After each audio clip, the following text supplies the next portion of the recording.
समझौते के लिए शिवाजी ने औरंगजेब को पत्र लिखकर कहा, हमारी पुश्तैनी जागीर को पक्का कर दे। हम तहे दिल से आपके शुक्रगुजार रहेंगे। मैं 500 बेहतरीन सैनिकों के दस्ते को आपकी सेवा में लगा सकता हूं। इसके अलावा शाही अधिकारियों के साथ जहां कहीं भी सीमा पर जरूरत हो, मैं अपनी सेवा देने के लिए हाजिर रहूंगा। दिल्ली में उस समय औरंगजेब और उसके भाइयों के बीच सत्ता की लड़ाई शुरू हो गई थी। औरंगजेब की नजर में शिवाजी एक बड़ी मुसीबत था। वो नहीं चाहता था कि जब वो दिल्ली की सत्ता पर काबिज होने की कोशिश कर रहा हो, उस समय उसकी रियासत के दक्षिणी छोर पर कोई गड़बड़ी हो। लिहाजा उसने शिवाजी से टक्कर लेने का इरादा छोड़ दिया। उसने शिवाजी को माफी देते हुए एक पत्र लिखा। इस पत्र में औरंगजेब ने लिखा, मुझे तुम्हारी अर्ज से मिली। हालांकि तुम्हारे गुनाह बहुत ज्यादा और संगीन हैं, लेकिन तुमने हमारी सल्तनत के लिए आगे से हमेशा वफादार रहने और उसके फायदे के लिए काम करने का भरोसा दिया है। मैं रहम कर तुम्हारे गुनाहों के पन्नों को मिटा रहा हूं, इस भरोसे से कि तुम इस तरह की गलती नहीं करोगे। बीजापुर के जो भी किले तुमने लिए हैं, वो तुम्हारे पास रहेंगे। दाभोल के बंदरगाह की चुंगी तुम रख सकते हो। शिवाजी को अपनी रणनीति कामयाब होती दिखी। इधर मुगल सल्तनत का बादशाह बनने के बाद औरंगजेब ने शिवाजी को शाही कपड़े भेजे और एक पत्र लिखकर कहा कि सल्तनत के खिलाफ कोई काम न की जाए। दरअसल शिवाजी और औरंगजेब दोनों को ही एक दूसरे पर कतई भरोसा नहीं था। आगरा कूच करने से पहले औरंगजेब ने अपने अधीन सामंतों और राजाओं को चेतावनी दी थी कि शिवाजी से सतर्क रहे। इस दौरान उसने शिवाजी को पहाड़ी चूहा भी कहा था।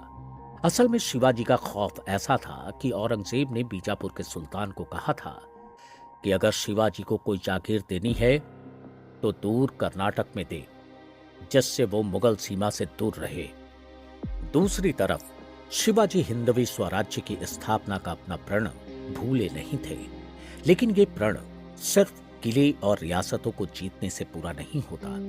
इस किले की स्थापना में आम जनों के कल्याण, स्वाभिमान और स्वाधीनता का आदर्श सबसे ऊपर था। दूसरी तरफ शिवाजी समझ गए थे कि मुगलों या आदिल शाही के खिलाफ कार्रवाई के लिए उनकी सेना और प्रशासन का बेहद चुस्त होना जरूरी है। इसके बाद शिवाजी ने घुड़सवार फौज को बढ़ाने का काम शुरू किया, अपनी नौसेना का विकास शुरू किया और कोंकण की तरफ रुख किया। जल्दी ही भिवंडी से लेकर महाड़ तक के 140 किलोमीटर के इलाके पर शिवाजी का कब्जा हो गया। शिवाजी बीजापुर के आदिल शाह को सीधी चुनौती दे रहे थे। आदिल शाह ने अपने कुख्यात जनरल अफजल खान को शिवाजी को खत्म करने के लिए भेजा। इतिहास में अफजल खान के बारे में जिक्र है कि वो बहुत लंबी चौड़ी कदकाठी का था। उसे देखने भर से ही दुश्मन उससे भय खा जाते थे। शिवाजी को खत्म करने का हुक्म मिलने पर उसने आदिल शाह से कहा, मैं अब्दुल्ला भटियारा उर्फ अफजल खान इस जंग की अगुवाई करूंगा। उस शिवाजी को हराने के लिए मुझे घोड़े से उतरने की जरूरत नहीं पड़ेगी।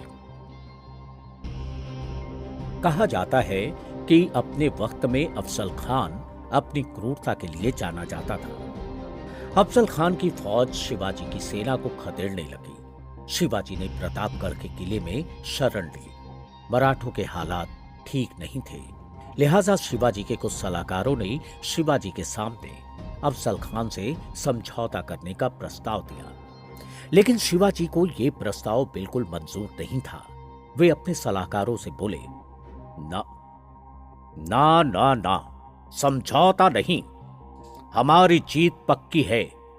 ये भगवा कभी झुकेगा नहीं।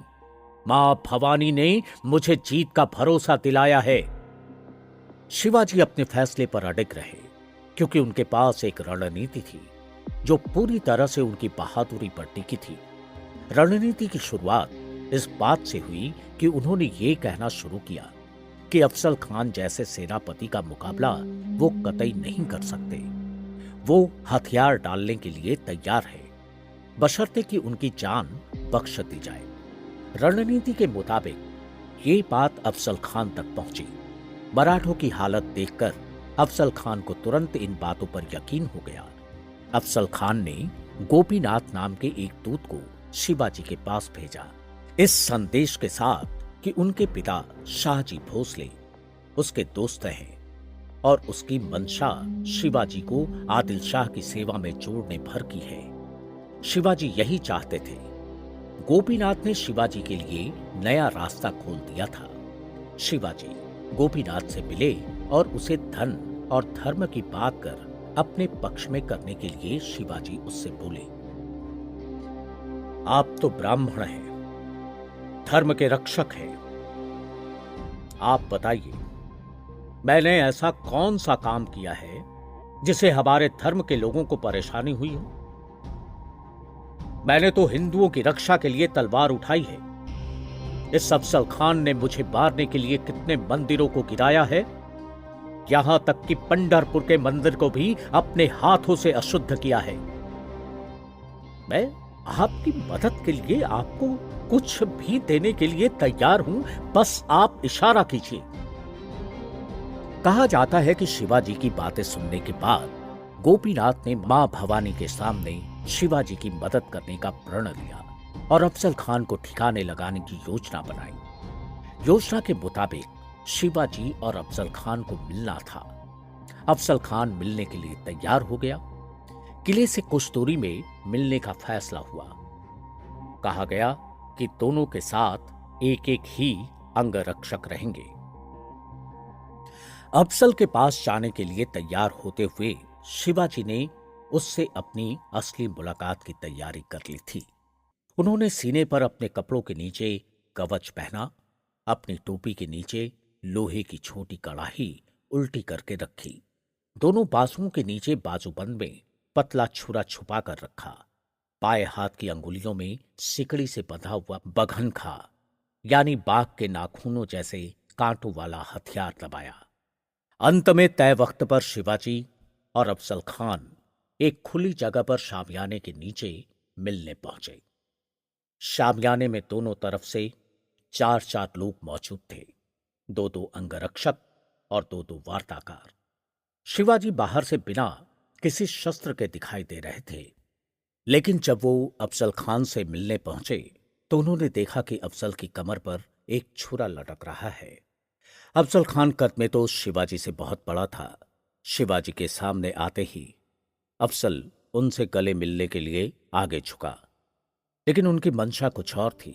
वो गले मिलते ही एक हाथ से शिवाजी का गला दबाने लगा। शिवाजी का दम घुटने लगा, लेकिन वो पलटवार करते उसके पहले ही अफजल ने बाएं हाथ से छुरा निकालकर शिवाजी के पेट के बाईं तरफ चला दिया। खुशकिस्मती से शिवाजी ने नीचे कवच पहन रखा था। अब शिवाजी को भी मौका मिल गया। अब शिवाजी ने अचानक बाएं हाथ घुमाए, सिकड़ी से बंधा बघनखा खुलकर बाहर आ गया। शिवाजी ने वही बघनखा अफजल खान के पेट में घुसेड़ दिया। इतने ताकतवर वार से अफजल खान वहीं का रहता हुआ गिर पड़ा। ये देखकर शामियाने के बाहर खड़े अफजल खान के अंगरक्षक ने शिवाजी के सिर पर तलवार चलाई, लेकिन टोपी में छिपी लोहे की कड़ाही की वजह से उन्हें कुछ नहीं हुआ। इसके बाद शिवाजी और उनके 2 योद्धाओं ने वहां सबको मार गिराया और फिर शिवाजी जोर से चिल्लाए, आक्रमण! ये सुनते ही वहीं आसपास जंगल में छिपे शिवाजी के सैनिक जंगल से बाहर तेजी से निकले और अफजल के शिविर पर हमला कर दिया। इधर अफजल खान मारा गया, उधर योजना की अगली कार्रवाई शुरू हो गई। शिवाजी की योजना के मुताबिक उनके सैनिक अफजल खान ने शिविर के पास पहले से ही मौजूद थे। हमले की सूचना मिलते ही मराठा सैनिकों ने अफजल की पूरी सेना पर जोरदार आक्रमण किया। इस जीत ने शिवाजी का कद काफी बढ़ा दिया, लेकिन अगली चुनौती भी जल्दी ही आ गई। चुनौती थी मुगल गवर्नर शाइस्ता खान की। इस बार औरंगजेब ने अपने मामा शाइस्ता खान को दक्षिण के अभियान पर भेजा बनाकर भेजा।